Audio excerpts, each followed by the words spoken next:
Di mana Anda berada pada tanggal 9 Maret tahun 2022, ketika Presiden Biden menandatangani jaminan kematian bagi kebebasan orang-orang Amerika. Pada hari itu, dengan upacara hening di Gedung Putih, tanpa persetujuan Kongres, negara atau rakyat Amerika. Biden menandatangani perintah eksekutif 14.067 menjadi sebuah hukum. Di mana tersembunyi di dalamnya, perintah Biden yang ada dalam beberapa alinea yang dimuat di bagian 4. Bahasa di dalam bagian 4 membuat perintah 14.067. Suatu tindakan paling berkhianat oleh seorang presiden yang menjabat di dalam sejarah Republik kita. Karena bagian 4 menyiapkan panggung bagi pengawasan legal pemerintah bagi seluruh warga negara Amerika Serikat. Pengendalian total atas akun bank dan pembelian Anda, dan kemampuan untuk membungkam seluruh suara yang menentang secara permanen. Kita berhenti sejenak. Apakah menurut Anda, kita mesti memeriksa perintah eksekutif nomor 14.067, ya? Karena ini akan menyentuh semua hal yang diramalkan, yaitu suatu sistem baru bagi kehidupan, di mana mereka akan mengawasi semua pergerakan Anda. Dan mereka memahami setiap sen yang Anda belanjakan, dan ini sesungguhnya merupakan pengendali. Jadi, apa yang telah kita lihat, adanya konflik antara Amerika Serikat dan suatu negara komunis. Apakah itu kitab Daniel pasal 11? Tetapi kita tidak membahasnya, melainkan kitab Wahyu pasal 13, seperti dikatakan, peristiwa-peristiwa dahsyat akan segera menimpa dunia. Akhir segala sesuatu sudah nampak. Kemudian Nyonya White berkata, masa kepicikan segera menimpa umat-umat Tuhan. Jadi, hal apa yang akan menimpa kita, masa kepicikan? Nyonya White berkata, masa kepicikan akan segera menimpa umat-umat Allah. Kemudian, apa yang ditunjukkan kata kemudian? Pertanyaan, ketika melihat adanya hal yang terjadi, apakah saya menyadari, atau saya dapat berkata dengan kepastian, saya sudah masuk kepicikan? Dia berkata, kemudian. Jadi ini berarti, ketika masa kepicikan terjadi, hal ini akan terjadi. Ini akan menjadi bukti fisik, bahwa Anda sudah memasuki masa kepicikan. Dikatakan, kemudian, pada masa itu, adanya dekret yang akan diberlakukan, melarang orang-orang yang menyucikan Sabat Tuhan, untuk membeli atau menjual. Kita berhenti sejenak. Apa yang kita lihat sehubungan dengan masa kepicikan? Berdasarkan kutipan tadi, hal membeli dan menjual, apakah itu uang? Jadi adanya hal mengenai uang, membeli dan menjual, menjadi indikasi dari dekatnya masa kepicikan. Jadi apa yang saya lihat, masa kepicikan ada kaitannya dengan uang. Khususnya yang dikaitkan dengan membeli dan menjual. Nah, hal apa yang mesti saya pelajari kalau begitu? Ketika masa kepicikan tiba, kasus saya tidak berpengharapan. Apa yang mesti saya pelajari, yang menunjukkan bagi saya, ketika masa ini tiba, di mana tidak ada orang yang bisa membeli atau menjual. Itu artinya kasus Anda sudah tidak lagi berpengharapan. Tetapi Nyonya White menyebutkan topik membeli dan menjual. Jadi hal yang mesti saya simak, ketika menjadi pelajar nubuatan, pergerakan atau dorongan menuju pengendalian. Setiap segi dari membeli dan menjual saya. Coba saya bertanya, mana yang datang lebih dahulu? Teknologi untuk mengendalikan orang-orang dalam membeli atau menjual, atau hukum hari Minggu? Menurut Anda, mana yang lebih dahulu terjadi? Teknologi. Sebuah sistem harus terlebih dahulu diperkenalkan. Harus dibuat lebih dahulu, karena tidak ada cara Anda bisa mengendalikan orang membeli atau menjual atas tanda binatang jika Anda tidak terlebih dahulu memperkenalkan sistemnya. Jadi apa yang mesti saya waspadai, yang akan menunjukkan saya tiba di tempat masa kepicikan? Saya mesti melihat suatu teknologi atau sistem. Suatu sistem finansial, yang akan menunjukkan penutupan pintu kasihan saya mesti melihat suatu sistem finansial yang menunjukkan pengendalian atas membeli dan menjual.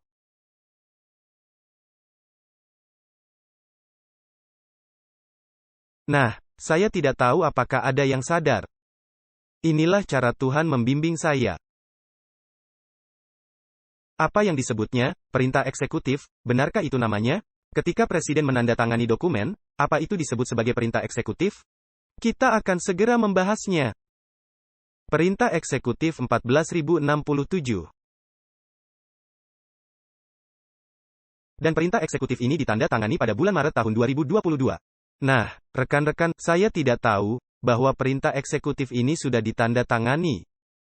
Tidak ada berita yang meliput hal ini.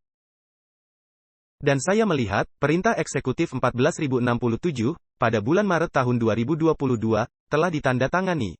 Nah, Anda mungkin berkata, wah, saya tidak melihat adanya peristiwa yang penting. Baiklah, saya akan membuktikan bahwa hal ini ada kaitannya dengan masa kepicikan, ada kaitannya dengan tidak bisa membeli atau menjual. Kita akan membuktikan, bukan teori konspirasi. Kita akan menunjukkan fakta-fakta. Coba saya berterus terang, saudara-saudara, saya terheran-heran. Di dalam perintah eksekutif itu, tercantum tanggal yang dibuat untuk penggenapan ramalan, yang dia buat dalam perintah eksekutif ini. Ketika Presiden Biden menandatanganinya di bulan Maret, tahun 2022, Presiden menetapkan sebuah tanggal. Dan penanggalan itu tidak berakhir di tahun 2023. Penanggalan itu berakhir di tahun 2022.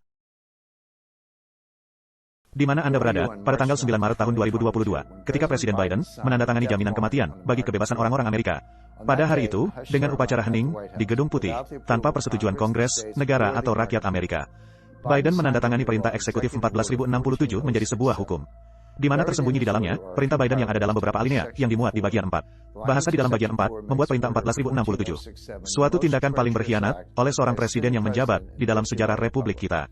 Karena bagian 4, menyiapkan panggung, bagi pengawasan legal pemerintah, bagi seluruh warga negara Amerika Serikat. Pengendalian total atas akun bank dan pembelian Anda, dan kemampuan untuk membungkam seluruh suara yang menentang secara permanen. Kita berhenti sejenak. Apakah menurut Anda, kita mesti memeriksa Perintah Eksekutif, nomor 14.067, ya? Karena ini akan menyentuh semua hal yang diramalkan. Yaitu suatu sistem baru bagi kehidupan. Di mana mereka akan mengawasi semua pergerakan Anda. Dan mereka memahami setiap sen yang Anda belanjakan, dan ini sesungguhnya merupakan pengendali. Mari kita lihat apa yang hendak disampaikannya. Badai segera mendekat. Jika penelitian dan ramalan saya benar, dengan segera tidak ada lagi transaksi tunai. Uang dolar yang kita kenal akan segera mati dan dikubur. Dan akan digantikan oleh dolar Biden yang bisa diprogram. Pengawasan rahasia tentara mengenai hal ini telah dilakukan selama bertahun-tahun. Bank Federal Amerika Serikat telah secara diam-diam berpartner dengan para ilmuwan dari MIT untuk mengembangkan mata uang digital guna menggantikan uang dolar. Mereka menyebutnya sebagai proyek inisiatif Hamilton. Kemudian, pada tahun ini, Badan Penanaman Modal dan perusahaan penanaman modal, termasuk pasar modal Amerika, surat berharga, dan perdagangan sekuritas lainnya, secara diam-diam telah meluncurkan proyek litium. Proyek litium menguji bagaimana uang dolar digital bisa berjalan dalam pasar finansial. Sekali saja, mata uang dolar yang ada sekarang mati. Proyek litium berpartner dengan proyek dolar digital, suatu usaha bersama yang dimulai di tahun 2020. Antara Accenture dengan pembuat undang-undang Amerika Serikat dan para pemimpin teknologi guna menciptakan uang dolar digital. Lalu pada tanggal 29 Maret tahun 2022, hanya beberapa hari setelah perintah eksekutif Biden 14.067 ditandatangani, anggota Kongres, Stephen F. Linz, memperkenalkan Undang-Undang HR 7231, yaitu Undang-Undang Mata Uang Elektronik dan Hardware Sekuritas. Undang-undang ini, yang juga disponsori oleh 4 orang anggota Partai Demokrat lainnya, memerintahkan Menteri Keuangan untuk mengembangkan uang dolar digital. Saya meyakini, kita akan segera melihat penyebaran luasan uang dolar digital baru, Biden Bucks, di tahun 2023 atau tahun 2024. Dan ini tepat waktu. Biden berkata, dari sejak ditandatanganinya perintah eksekutif ini, dari 150 hari. Dan selanjutnya, nah, berapa bulan, 150 hari itu? 5 bulan. Lalu Biden berkata, saya akan kembali melaporkan. Lalu Biden berkata, dalam jangka waktu 210 hari, saya ingin, Anda memberikan usulan legal, guna memaksakan hal ini. Biden berkata, dalam waktu 210 hari, saya menghendaki usulan legal dari timnya, apapun yang menjadi timnya dari pemerintahan yang bekerja sama dengan Biden. Nah, coba hitung berapa bulan, 210 hari itu? Jadi, ketika perintah eksekutif ditandatangani di bulan Maret tahun 2022, coba hitung, 7 bulan dari bulan Maret. 7 bulan sejak bulan Maret? Bulan Oktober, apa Anda setuju? Maret, April, Mei, Juni, Juli, Agustus, September, Oktober. Jadi di bulan Oktober, mereka mesti memberikan usulan legalnya. Nah, ini bukan di bulan Oktober, tahun 2023. Melainkan di bulan Oktober tahun 2022. Suatu usulan legal untuk uang dolar digital. Rekan-rekan, itu hanya berjarak 2 bulan dari sekarang. Coba simak apa yang dikatakan oleh Jim Rickards. Ini yang saya yakini, bagian 4 dari perintah eksekutif Biden bagi seluruh orang Amerika. Uang dolar Amerika Serikat akan dibuat tidak berlaku. Dengan segera uang tunai Anda akan disita atau dibuat tidak bernilai. Mata uang tunai yang kita miliki sekarang akan digantikan dengan token digital baru yang bisa diprogram. Tetapi kenyataannya, hanya sedikit orang di luar negara Asia menyadari apa pergerakan Biden yang sesungguhnya. Jika ramalan saya benar, ini jauh lebih mengancam dari sekedar menggantikan uang dolar tunai dengan versi baru digital. Rekan-rekan, mata uang baru ini akan membuat pengendalian total untuk seluruh warga negara Amerika Serikat. Karena setiap uang dolar digital akan diprogram oleh pemerintah Amerika Serikat. Jadi ini berarti mereka bisa menyalakan atau mematikan uang Anda sesuai keinginan mereka. Rekan-rekan, apa Anda lihat itu? Pertanyaan, apakah itu cocok dengan nubuatan Alkitab, ya? Itulah yang selama ini kita katakan, mereka tidak akan bisa mengendalikan pembelian dan penjualan kita, kecuali adanya sistem yang diperkenalkan. Di mana mereka bisa memonitor dan menyalakan atau mematikan sesuai keinginan mereka. Dan Jim Ricard mengatakan, perintah eksekutif 14067 akan menghasilkan hal yang dirancangkan. Dan itu hanya 2 bulan lagi, dan ini dimulai atau ditandatangani di bulan Maret tahun 2000.